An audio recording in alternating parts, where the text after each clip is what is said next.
Let's bring in CBS News contributor Robert Berger. He is live for us in Jerusalem with much more about this. What do we know about this deal? Well, just one hostage released just a short time ago. He right now, according to Israel television, is on his way to an Israeli military base. That's part of standard procedure to check him out, to meet up with his family, and then he'll be taken to a Tel Aviv hospital for further evaluation. You know, he's been in a Hamas tunnel apparently for around 600 days, just under 600 days. You don't know what kind of health or condition he's going to be in. You know, this release was a bit different than others, which have been highly orchestrated, and there have been ceremonies. We really don't have any pictures yet of this release, other than that he, according to Hamas, he was handed over to the Red Cross, and then they're handing him over to the Israeli army. And we know, obviously, the United States was involved in the negotiations to get him released. He's the last known living U.S. hostage, but there are clearly other hostages still being held. Do we know what could potentially come next?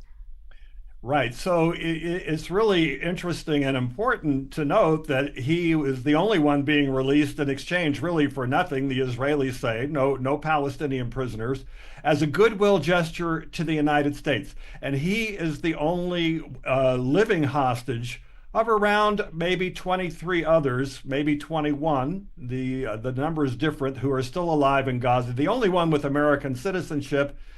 And so that's really why he's been released. Of course, the Israelis want to see everyone who's living, as well as some the dead bodies, to be returned to Israel. The hope is that now we're going to have a new round of negotiations. an Israeli delegation heading tomorrow to Qatar, where President Trump will also be in the region, and to try and get the negotiations back on track to get the release of more hostages and a ceasefire. And in your opinion, in your expertise, do you think this is a step in the right direction? In the statement that Hamas released after this hostage release, they had mentioned hopefully getting to a point where aid can start flowing into Gaza again. Do you think this is a step in the right direction for Palestinians in the area? Well, certainly, you know, if you can get the hostages out and you can get a ceasefire, that would be a step in the right direction. This right now is a very small step, and the Israelis have been careful to say there is no ceasefire, that the negotiations will take place under fire. The hope is now that with the Israeli delegation going to Qatar, that you can maybe get a deal that was talked about before, proposed by the U.S. envoy Steve Witkoff, which calls for the release of around 10 living hostages in exchange for a 6-week ceasefire. But I have to say, those negotiations really on that particular proposal have been stuck now for a couple of months. Okay. Robert Berger, CBS News contributor, thank you so much for joining us once again on 24/7 today and all your insight. We appreciate it. CBS News correspondent Caitlin Huey-Burns joins us live from the White House right now. Caitlin, is the president saying anything about this release just yet?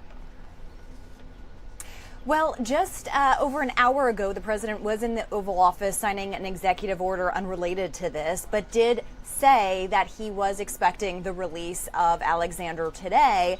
And as you can imagine, the White House is absolutely cheering this news. Very welcome news for everyone here and around the country.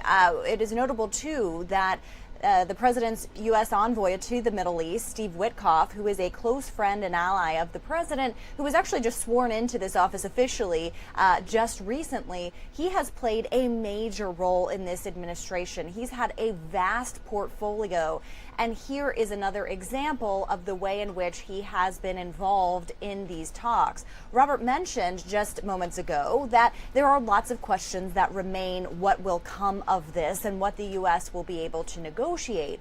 But last night, the president took to social media to talk about this expected release, or what was last night an expected release, and described it as a step taken in good faith towards the U.S. and the efforts of the mediators, Qatar, and Egypt, to put an end to this very brutal war and return all of the hostages. The president also described this as the final steps in ending this brutal conflict. So the questions remain about what this will actually lead to, but the administration at least is taking this as a good faith effort in their view to get some kind of ceasefire deal reached here.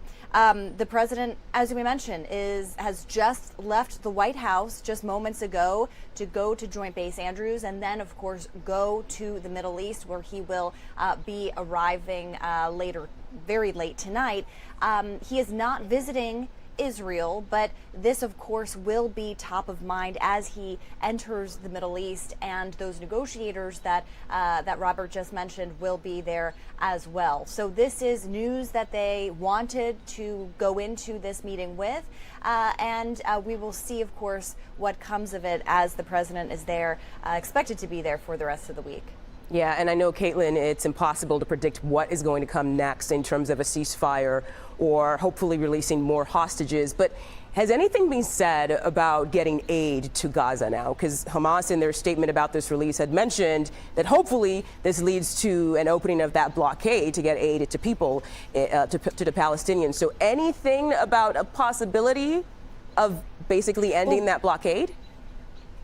Right, and this is also part of the longer list of negotiations that they have wanted to see. It is not yet clear what the White House is. They have not issued a formal response yet to that. We just have the statements leading into this, and of course what has been reported and what Robert mentioned in terms of kind of wishful thinking here. But what this actually leads to remains to be seen. I mean, this was a deal really negotiated by the U.S. Israel was made aware of it, but did not have to stop the fighting. They did not have to have a ceasefire in order for the release of Edan Alexander back to the Israelis. So that remains an open question here about what Israel wants and will do as well. And Caitlin, I want to go back to what you mentioned earlier. I believe you said, we know the president is traveling, but no plans for him to visit Israel or maybe even Gaza? Nothing at this point? That's right. That is not planned as part of this trip. He is expected to go to Saudi Arabia, to Qatar, and to United Arab Emirates. Notably, the first foreign trip, official trip of this administration, of this term, and also similar to the first trip that he took during his first term. He visited Saudi Arabia in his first international trip as president during his first term. So repeating a little bit of history here, but no doubt this will be a subject brought up, and the president will likely address it in some formal communication later. Okay, Caitlin Huey-Burns, CBS News correspondent, live for us at the White House there. We appreciate your insight today. Thank you so much.